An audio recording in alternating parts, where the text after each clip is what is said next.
Hello and welcome to personal finance bulletin money time. मैं हूं आपके साथ मीनू शर्मा और इस बुलेटिन में मैं आपको बताऊंगी आपकी जेब और जिंदगी पर असर डालने वाली पर्सनल फाइनेंस, बिजनेस और पॉलिसी से जुड़ी तमाम बड़ी खबरें। तो चलिए देर किस बात की, फटाफट शुरू करते हैं इस बुलेटिन में खबरों का सिलसिला। कर्मचारी भविष्य निधि संगठन यानी कि ईपीएफओ ने अपने सदस्यों के लिए फंड निकासी के प्रोसेस को और ज्यादा आसान बना दिया है। जी हां, नए फैसले ईपीएफ सदस्यों के लिए प्रोविडेंट फंड क्लेम सेटलमेंट के प्रोसेस को और ज्यादा आसान बनाएंगे। अब कैंसिल चेक की फोटो नहीं लगानी होगी और ईपीएफओ द्वारा किया गया ये पहला बदलाव है। अब पीएफ विड्रॉल प्रोसेस के दौरान अपलोड किए जाने वाले कैंसिल चेक के नियम को भी हटा दिया गया है। श्रम मंत्रालय ने एक रिलीज में कहा कि सदस्यों को अब चेक की फोटो या अटेस्टेड बैंक पासबुक की फोटो अपलोड करने की जरूरत नहीं होगी। मंत्रालय ने कहा कि ईपीएफओ ने ऑनलाइन दावा दाखिल करते समय चेक लीफ या सत्यापित बैंक पासबुक की इमेज अपलोड करने की जरूरत को पूरी तरह से खत्म कर दिया है। इस आवश्यकता को शुरू में कुछ केवाईसी अपडेटेड सदस्यों के लिए पायलट आधार पर राहत देने के साथ शुरू किया गया था। 28 मई 2024 को इसकी शुरुआत के बाद से इस फैसले से 1.7 करोड़ ईपीएफ सदस्यों को फायदा हुआ है। चलिए अब इस बुलेटिन में आपको बताते हैं आज की सबसे जरूरी, सबसे बड़ी खबर, जो कि है चांदी को लेकर। चांदी में आज यानी 4 अप्रैल को 2900 की गिरावट आई है। India Boolean and jewellers association यानी इब्जा के अनुसार 1 किलो चांदी 93,057 के भाव से बिक रही है। 28 मार्च को चांदी ने 1,0934 का ऑल टाइम हाई बनाया था। इस लेवल से चांदी 7,877 रुपए गिर चुकी है। वहीं 10 ग्राम सोने की बात करें तो सोना 35 रुपए की गिरावट के साथ 90,310 पर आ गया। सोने ने 3 अप्रैल को 91,205 का ऑल टाइम हाई बनाया था, यानी सोना 895 रुपए गिर चुका है। एक्सपर्ट्स इस साल सोने के दाम 94,000 रुपए प्रति 10 ग्राम तक जाने का अनुमान लगा रहे हैं। बता दें कि चांदी में गिरावट के 3 कारण हो सकते हैं, जिसको वजह के तौर पर देखा जा रहा है। ट्रंप की टैरिफ नीति पहला कारण है, दूसरा कारण है इंडस्ट्रियल डिमांड में अनिश्चितता और तीसरा कारण है डॉलर की मजबूती। बता दें कि अमेरिकी फेडरल रिजर्व के ब्याज दरों में कटौती न करने के संकेतों से डॉलर मजबूत हुआ, जिससे चांदी जैसे धातुओं की कीमतें घटी हैं। अगली खबर है नौकरियों को लेकर। नौकरियों को लेकर अनिश्चितता और बढ़ती कीमतों का असर अब रियल एस्टेट मार्केट पर दिखना शुरू हो गया है। नाइट फ्रैंक इंडिया की नई रिपोर्ट के मुताबिक जनवरी से मार्च 2025 के बीच बेंगलुरु में 5% तो वहीं दिल्ली एनसीआर में 8% मकानों की बिक्री में कमी आई है। रिपोर्ट के मुताबिक बेंगलुरु में मकानों की बिक्री घटकर 12,504 यूनिट रह गई, जबकि दिल्ली एनसीआर में बिक्री 14,248 यूनिट पर आ गई। इस साल की पहली तिमाही यानी Q1 2025 में बेंगलुरु में घरों की कीमतों में 16% की वृद्धि दर्ज की गई। विशेषज्ञों का मानना है कि आईटी सेक्टर में मंदी और नौकरियों को लेकर बढ़ती चिंता का असर बेंगलुरु और दिल्ली एनसीआर के हाउसिंग मार्केट पर पड़ा है। प्रधानमंत्री इंटर्नशिप स्कीम के पायलट फेज के राउंड 2 की रजिस्ट्रेशन की डेडलाइन का ऐलान कर दिया गया है। रजिस्ट्रेशन की आखिरी तारीख पहले 31 मार्च रखी गई थी, जिसे अब बढ़ाकर 15 अप्रैल कर दिया गया है।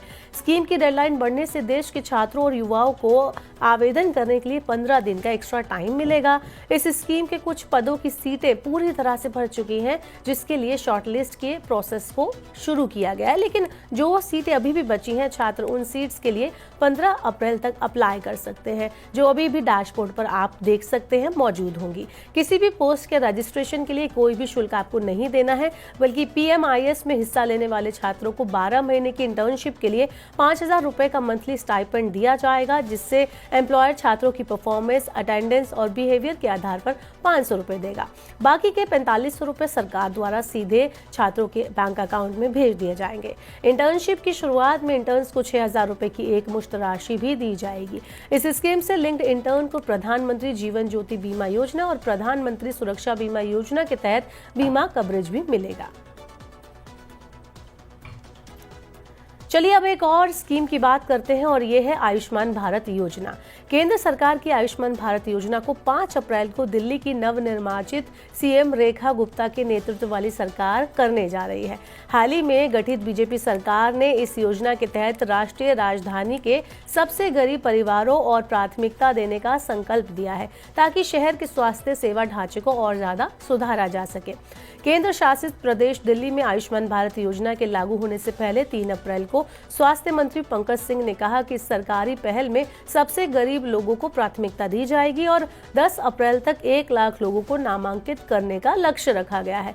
नामांकित नागरिक इलाज के लिए बिना किसी वेटिंग पीरियड के तत्काल स्वास्थ्य देखभाल सुविधाओं का लाभ आसानी से उठा सकेंगे। चलिए अब आपको एक और इंटरेस्टिंग खबर बताते हैं जो कि ओला इलेक्ट्रिक से जुड़ी है। ओला इलेक्ट्रिक ने एक ऐसी सर्विस शुरू की है जिसके जरिए एक ही दिन में आपका इलेक्ट्रिक स्कूटर आपके घर पर डिलीवर हो जाएगा। जी हां, आपने एकदम सही सुना। ओला इलेक्ट्रिक ने 3 अप्रैल से हाइपर डिलीवरी प्रोजेक्ट को रोल आउट कर दिया है। हालांकि इस प्रोजेक्ट की शुरुआत अभी बेंगलोर से हुई है। कंपनी का कहना है कि बेंगलोर के बाद इस सर्विस को बाकी जगहों पर भी विस्तार किया जाएगा। अलग अलग शहरों में चरणबद्ध तरीके से सर्विस को शुरू किया जाएगा। इस प्रोजेक्ट के तहत ग्राहकों को सबसे बड़ा फायदा ये मिला है कि जिस दिन आप अपना इलेक्ट्रिक स्कूटर बुक करेंगे उसी दिन इस स्कूटर की डिलीवरी आपके घर पर कर दी जाएगी। ये अभी तक किसी कंपनी और किसी दूसरी ईवी कंपनी के द्वारा शुरू की गई पहल है। एक बार फिर से ओला ने मार्केट में कुछ ऐसा कर दिखाया जो दूसरी कंपनी नहीं कर पाई है। बताते हैं आपको अब ऑटो जगत से जुड़ी खबरों का हाल। होंडा इस महीने एक जबरदस्त डिस्काउंट ऑफर कर रही है। ये छूट हर जगह अलग अलग है। बता दें कि होंडा अपने ये डिस्काउंट अपनी कई कारों पर दे रही है, जिसमें होंडा सिटी, एलिवेट और सेकेंड जेन अमेज शामिल है। आपको बता दें कि इसमें आपको cash discount, loyalty bonus, buyback scheme, exchange offer, corporate scheme और 7 साल की एक्सटेंडेड वारंटी तक का फायदा मिलेगा। चलिए आपको बताते हैं कि किन किन कारों पर आपको डिस्काउंट मिल रहा है। तो होंडा सिटी ई कार पर 65,000 रुपए का कैश डिस्काउंट आपको मिल जाएगा। सिटी के दूसरे वेरिएंट पर 63,300 रुपए तक बेनिफिट भी आपको ऑफर मिल रहे हैं। वहीं होंडा एलिवेट एसयूवी पर 76,100 रुपए और एलिवेट एपेक्स एडिशन पर 56,100 रुपए तक के बेनिफिट आपको मिल रहे हैं। वहीं बात करें होंडा अमेज की, तो होंडा कार्स इंडिया सेकेंड जेन अमेज पर बहुत ज्यादा डिस्काउंट मिल रहा है। ये छूट केवल एस वेरिएंट पर ही है। इसके अलावा अमेज एस पेट्रोल मॉडल पर करीब 57,200 रुपए और एस सीएनजी वर्जन पर 77,200 रुपए तक का डिस्काउंट आपको मिल जाएगा। बढ़ते हैं खबरों में आगे। अमेरिका के राष्ट्रपति डोनाल्ड ट्रंप ने 2 अप्रैल को दुनिया के 180 देशों पर रेसिप्रोकल टैक्स लगाने का ऐलान किया। इस फैसले से इन देशों के प्रोडक्ट अमेरिका में महंगे हो जाएंगे। हालांकि इसका सबसे बड़ा असर अमेरिका की दिग्गज टेक कंपनी एप्पल पर ही देखने को मिलेगा। एप्पल आईफोन की कीमत अमेरिका में पहले से ही बहुत ज्यादा बढ़ सकती है, जिसका खामियाजा अमेरिकी आईफोन यूजर्स को उठाना पड़ सकता है।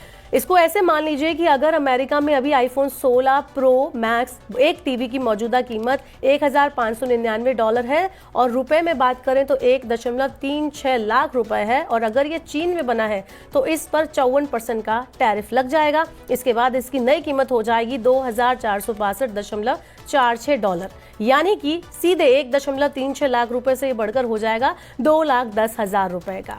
कीमत में $863.46 का इजाफा यहाँ पर हो जाएगा। अगर ये भारत में असेंबल हुआ होगा तो इस पर 26% का टैरिफ लगाया जाएगा। इसके बाद इसकी नई कीमत पर 2,014.74 रुपए बढ़ जाएगी। इसकी नई कीमत बदलकर इतनी हो जाएगी, यानी कि कीमत में 415.74 का इजाफा हो जाएगा। चलिए अब आपको देते हैं शेयर बाजार का हाल।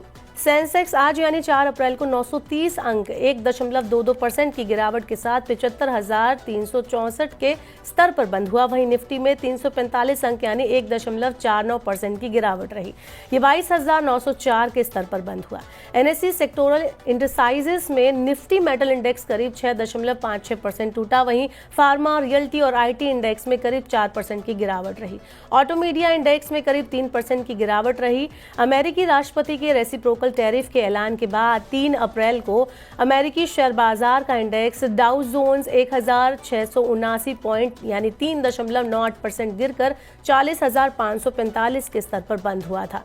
वहीं S&P 500 में 274 पॉइंट यानी 4.84% की गिरावट रही थी। ये 5,450 के स्तर पर आ गया था। नैस्डैक कंपोजिट 1,050 अंक यानी 5.97% गिरकर बंद हुआ था।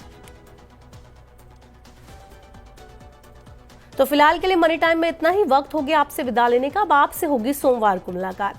पर्सनल फाइनेंस से जुड़ी खबरों को पढ़ने, सुनने, उनसे जुड़े खास कार्यक्रमों को आप देखना चाहते हैं तो मनी 9 के यूट्यूब चैनल को आप जरूर सब्सक्राइब कर ले। साथ ही आज का हमारा मनी टाइम आपको कैसा लगा नीचे कमेंट बॉक्स में अपना फीडबैक हमें देना ना भूले। फिलहाल के लिए इस बुलेटिन में इतना ही। बने रहिए मनी 9 के साथ। नमस्कार, शुभ रात्रि।